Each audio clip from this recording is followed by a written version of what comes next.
e-bike update.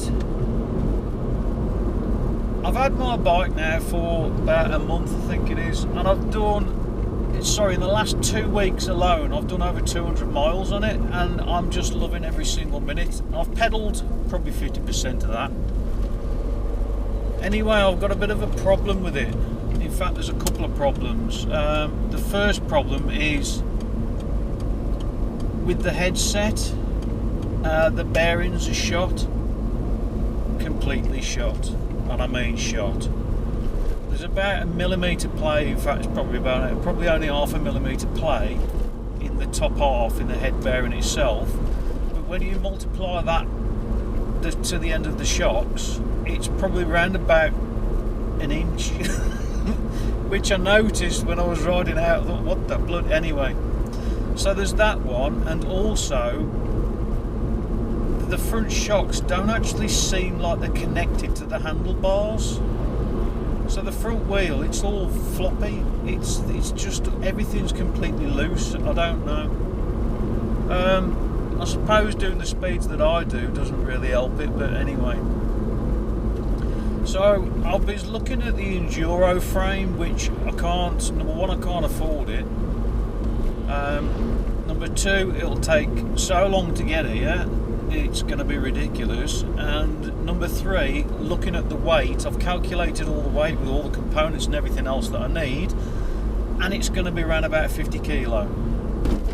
For me, that's impossible because I have to lift it up stairs and stuff, so you know. Anyway, so I've decided to go and get a Voodoo, and I can't remember the name of it. It's a Voodoo bike, and it's made by Voodoo, and it's got orange bits on it, I think. Or was it pink? I can't remember. I've done loads, I've spent the last 2 weeks reading and researching and looking at photos of bikes to see what I can actually fit, what I can't fit, whether I can get the back wheel in, whether the dropouts are wide enough, whether I can get the torque arm on there, whether I can mount the batteries, how I can mount the batteries, absolutely everything I've been in. And the only one that comes anywhere near is this Voodoo thing. So I'm just going down to Halfords in Cannock. If my camera don't drop off, which I'm here now, and I'm going to go and pick it up. It ain't cheap, but it's going to last. It's got full suspension, obviously rear and back. Where else would you have full suspension? So I'm hoping that it's going to have everything that I need, and it's going to do the job. Failing that, I could just ride it as a push bike. So I'm going in to pick it up now, so we'll see. This is the 7th time I've tried this because the camera keeps falling off. So anyway, I've got it, it's in the back, there's the back, in there, this is the front, because I'm sitting in it and driving it. Can't drive the car from the back, although you do get backseat drivers, but anyway. I've got it. It ticks 90% of the boxes. And the 10% of the box, the other 10%, was the positioning of the batteries. Unfortunately, with a full suspension bike, which this one is, there is no room in the triangular piece in the centre for the batteries. But there is, but not enough, I don't think anyway. So I'm going to have to rethink the layout of the batteries, number one, but I think that's going to be it. The rest of it, sugar, don't fall off, don't fall off, don't fall off, don't fall off. The rest of it, I will figure out, but I don't know how. So anyway, I'm going home now, and I'm not going out on it purely because it's raining.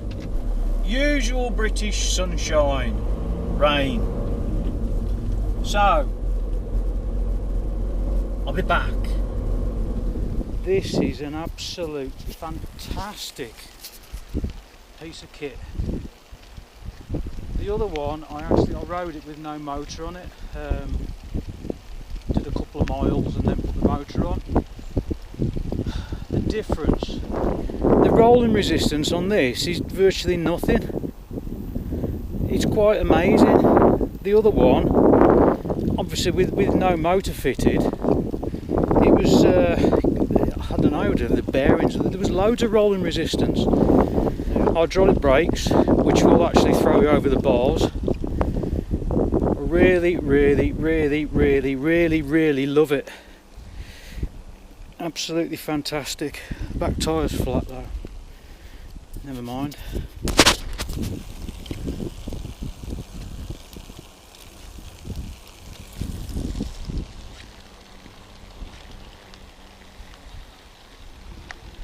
So, I've checked the wheel.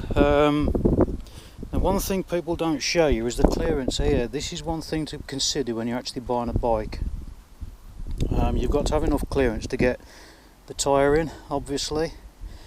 And because those wheels come with a fat wheel, the tyre actually fits perfectly in here. And that's a 2.8 inch tyre. So that's that. Rear shock, front shock, which is actually adjustable, and you can lock it out if you wanted to. I don't know why you would. I've noticed the comfort difference is ridiculous. You don't feel bumps on the back, not like the hardtail one that I had, or I've still got actually. So if you want a decent bike, they are bloody expensive, but you don't half notice the difference between this and a cheap one. You really do. I can't believe how easy it is to pedal. I've fallen in love with it. I don't want to change it now. I don't want to put the motor in. But it's got to be done. There you go. Oh shit.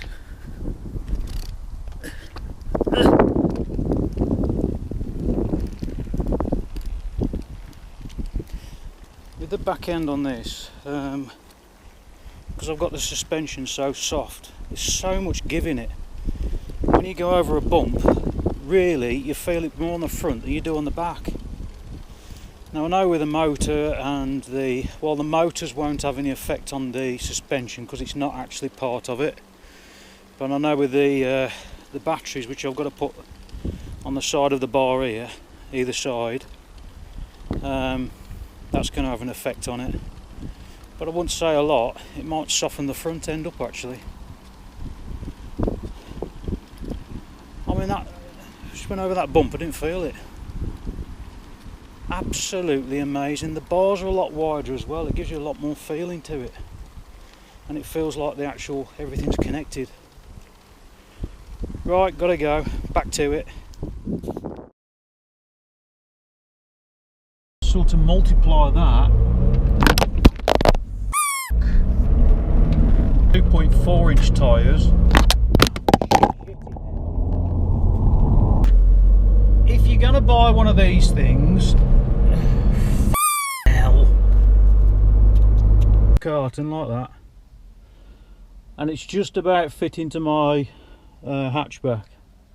I've had to move the seat right the way forward, so my knees are under my chin, and I'm quite short. Anyway, I'm going home because I'm going to go and build it now. Quick!